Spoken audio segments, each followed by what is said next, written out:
कुठल्याही प्रकारे मला असं वाटतं कधी आजारी पडले असतील, कधी काही गोष्टीची कारण असतील, त्या निमित्ताने या माणसाने त्यांचं जे चालणारं चक्र आहे ते कदाचित थोडंफार थांबलं असेल, परंतु त्यांचा जो अखंड प्रवास आहे, सकाळी 6ला लोकांसाठी ते तयार असतात आणि रात्री 11 वाजेपर्यंत ते काम करत असतात. असा नेता महाराष्ट्राच्या तुमच्या आमच्या या प्रश्नासाठी अहोरात्र धडपडतो.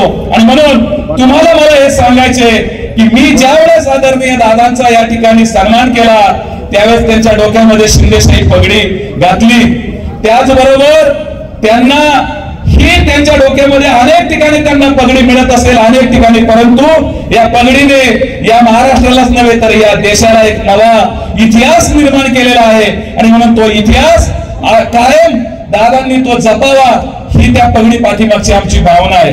त्यानंतर जे आम्ही शिल्प दिलं छत्रपती शिवाजी महाराजांचा, त्याबद्दल त्या इतिहासावरती बोलायला गेलो तर अनेक वेळ या ठिकाणी जाईल, तो वेळ मी जास्त घेणार नाहीये. परंतु जे दादांना कॅनव्हासची फ्रेम दिली त्या फ्रेम मध्ये आपण सर्वांनी पाहिलं असेल की छत्रपती शिवाजी महाराज शेतकऱ्याच्या भाजीच्या देठाला हात लावू नका असा आदेश देणाऱ्या महाराजांनी पाणवठा निर्माण केलेला आहे. शेती फुलं फळवतात ही सगळ्या शेतीच्या संदर्भामध्ये शेतकऱ्याला पाणी मिळालं पाहिजे, शेतकऱ्याच्या मालाला भाव मिळाला पाहिजे, अशा पद्धतीची छत्रपती शिवाजी महाराजांनी 350 वर्षापूर्वी जी योजना केली होती ती योजना खऱ्या अर्थाने त्या शिल्पामधून त्या चित्रामधून दादांना कळावी म्हणून साठी ते चित्र दिलं. आणि शेवटी जी तलवार दिली ती तलवार 12 वर्षापूर्वी माझ्या संपूर्ण मित्रांना माहितीये की 12 वर्षापूर्वी मी ती कोल्हापूर मधून खास तलवार बनवून आणली होती की हा नेता महाराष्ट्राचा मुख्यमंत्री होईल त्या दिवशी ही तलवार त्याला भेट द्यायची.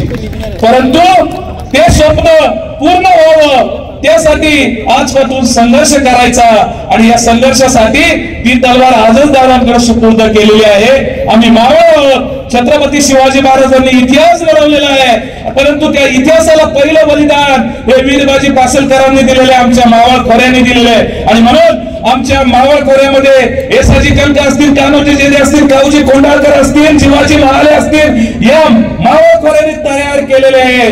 खऱ्या अर्थाने शूर आणि वीर आहेत. आणि म्हणून या मावळ खोऱ्यातील मावळे हे कायम आपल्या नेत्याविषयी प्रामाणिक असतात, आपल्या नेतृत्वाविषयी प्रामाणिक असतात. हा मावळ खोऱ्याचा इतिहास आहे.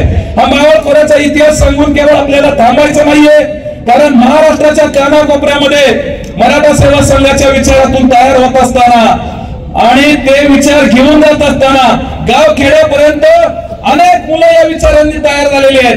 परंतु दादा सत्तेचे विकेंद्रीकरण होत असताना गाव खेड्यातील मुलांना आज स्पर्धेच्या युगामध्ये जर पुढे जायचं असेल तर त्यांना MPSCच्या माध्यमातून त्यांना संधी मिळाली पाहिजे आणि सारखी योजना तुम्ही आणली त्या माध्यमातून संधी मिळाली पाहिजे. आणि म्हणून महाराष्ट्रातल्या ग्रामीण तरुणाला माहिती आहे अजितदादांनी एखादं पाऊल हातामध्ये घेतलं किंवा पाऊल उचललं तर त्या पाऊलाची निश्चितरित्या राजमार्ग होतो, हा आम्हाला आत्मविश्वास आहे.